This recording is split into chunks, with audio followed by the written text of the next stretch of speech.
guests. 10 or 12 years ago, at a parents' meeting in my school, my teachers told my parents that I would never get anywhere in life unless I sorted out my behavior. 3 hours ago, I was structuring multi-million-pound trades. So, what did my teachers really mean? How did it get so bad? And what's changed since? Let's see. I had a very happy childhood. My family didn't really have that much. My dad was a history teacher, and my mom was staying at home looking after my brother and myself. But we spent a lot of time together as a family, had loads of interesting chats, went to theaters and museums. So it was a great time together with the family. In the summers, my grandma would take my brother and myself to the country house to spend time with her in the village. We would spend mornings going picking mushrooms in the forest, and she would cook them for lunch later. We would spend afternoons on the bike with our friends. I remember this one time when I was cycling and I went past the boundary of the village where I wasn't really supposed to go, but I thought, I have half an hour before I have to be home for dinner, so what can go wrong? As I was cycling, on the road in front of me, I saw this small green metal stick. As I was passing it by, it started to move, and I realized it was a snake.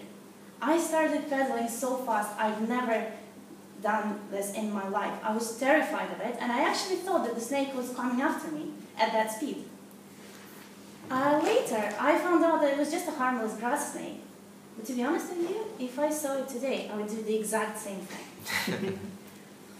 I actually liked going to school when I was a kid. I probably thought it was by my choice that I was going. But of course later, as I was growing up, my rebellious nature ensured that I was having really good fun. I learned a very important lesson early on.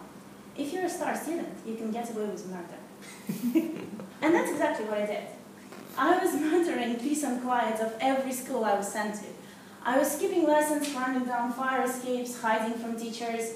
I found ways out of the most heavily guarded summer schools my parents sent me to. Think about it. Any school's bound to have this lamppost somewhere that you can climb to get to a low part of the fence that you can then jump down from to escape to a cinema or to McDonald's. Or it might have this unused shed with a roof that's low enough for you to climb up on and escape that way. Any school's bound to have them, but I became a professional at finding these things and letting others know. Once, if there was any mischief planned in the school, I was usually at the heart of it. I remember this one time when our very shy but really annoying French teacher did something to upset us. So I encouraged the whole class to skip his lesson, and we were trying to hide from him in the school. Of course, the school corridors by then were empty, and there were 40 of us, so it's not that easy to hide. So I got everyone to hide in the female bathroom, knowing that he would never look at me. He actually found us, and he spent the whole 40 minutes of the lesson standing outside of the door and trying to get us to come out. He never even opened the door. Having been a teacher for a few years, I know that it wasn't a very nice thing to do. But back then, believe me, it was great fun.